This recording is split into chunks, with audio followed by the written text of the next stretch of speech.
এগুলো কত করে?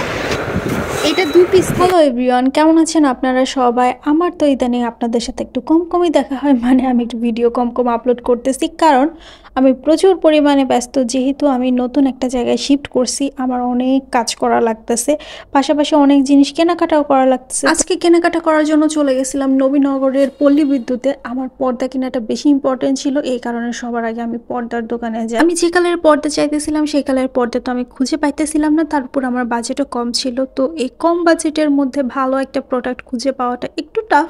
তারপরও আমি অনেক ঘোরাফেরা করে দেখে টেকে 2টা পর্দা কিনি 500 টাকা দিয়ে। আমার সাথে তো উত্তমদাও গেছিল, আর উত্তমদা কোথাও যাবে আর সেখানে মজা মাস্তি হবে না, এটা তো হইতেই পারে না। আমি একটা ওভার সাইজ টি শার্ট নিছি, আর এটার সাইজ একটু বেশি ওভার হয়ে গেছে, মানে আমি একটু বেশি খাটো, তো এই কারণে টি শার্টটা আমার কামিজের কাজ করে দিতেছিল, যে কারণে সবাই অনেক মজা নিতেছিল।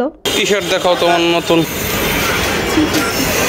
এটা হইতেছে পল্লী ফুড ভিলেজ। এখানে অনেক প্রকারের স্ট্রিট ফুড পাওয়া যায়। আমি এর আগেও এখানে আসছিলাম, এখানকার স্ট্রিট ফুড খাইছি, আমার ভিডিও আছে এখানকার স্ট্রিট ফুডের উপরে।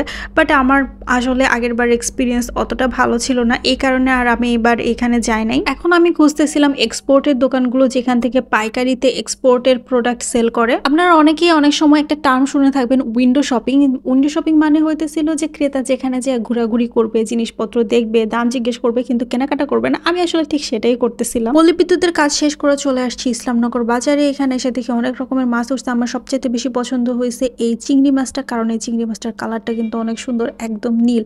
এই মাছটা ওজন করে দাম আসছে 100 টাকা। তো আমি এটা নিয়ে নিছি, এটা রান্না করে খাবো আজকে। এই মাছটাকে আলু পটল দিয়ে রান্না করব দেখে আলু পটল কিনে নিলাম। আরো বাজারঘাট করার ইচ্ছে ছিল, কিন্তু সব জিনিসের এত দাম যে আর কোনো কিছু না কিনে চলে আসছি রুমে। এবার আমার চিংড়ি মাছটা রান্না করার পালা। চলেন আপনাদেরকে দেখায় যে কত শর্টকাটে আমি মজাদার একটা চিংড়ি মাছ রান্না করছি। পটলগুলোকে আগে ছিলে নিছি, এরপর আলু ছিলে নিছি। আলু ছিলতে যায় আমার হাত কেটে ফেলছি আমি।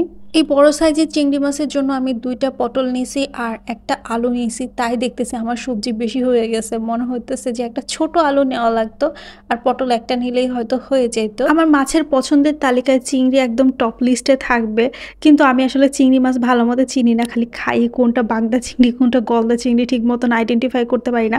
এটা আসলে কি চিংড়ি ছিল, আপনারা যারা চিনছেন আমাকে কমেন্ট করে জানায়েন। মাছ রান্না করার পাশাপাশি আমি ভাত বসায় দিছি। এরপর মাছটাকে আমি নীল থেকে লাল হওয়া পর্যন্ত ভাজি করছি। যখন লাল কালার হয়েছে তখন এটা দেখতে এত লোভনীয় লাগতেছিল, আর খুব সুন্দর একটা গন্ধ বের হইতেছিল। চিংড়ি ভাজা তেলের মধ্যে আমি আলু আর পটলটাকে ভেজে নিছি। আলু পটল আগে ভেজে নিলে তরকারির স্বাদটা আর একটু বেশি ভালো হয়। এরপরে আমি তেলের মধ্যে দিয়ে দিছি ফোড়ন হিসেবে জিরা, শুকনা মরিচ আর গরম মশলা। আমি কিন্তু কোনো রকমের এইখানে পেঁয়াজ কুচি, রসুন কুচি বা পেঁয়াজ বাটা, রসুন বাটা ইউজ করি নাই। এতে কি হয়েছে, রান্নাটাও আমার তাড়াতাড়ি হয়ে গেছে, আর খাইতেও কিন্তু মজা হয়েছিল। যারা ভাবেন যে পেঁয়াজ রসুন ছাড়া আসলে রান্না মজা হয় না, তারা আমাকে কমেন্ট করে বলবেন, আমি আপনাদের পেঁয়াজ রসুন ছাড়া অনেক রকমের রান্নার রেসিপি দিয়ে দিব, আর সেগুলো আপনারা খাওয়ার পরে আঙুল চাটতে থাকবেন আর ভুলে যাবেন যে এসব রান্নায় পেঁয়াজ রসুন ব্যবহারও করা হয়। আমার তো রান্না করার সময় থেকে ক্ষুধা লেগে গেছিল, কারণ চিংড়ি মাছের এত সুন্দর গন্ধ বের হইতেছিল, আমি আর খাওয়ার জন্য ওয়েট করতে পারতেছিলাম না।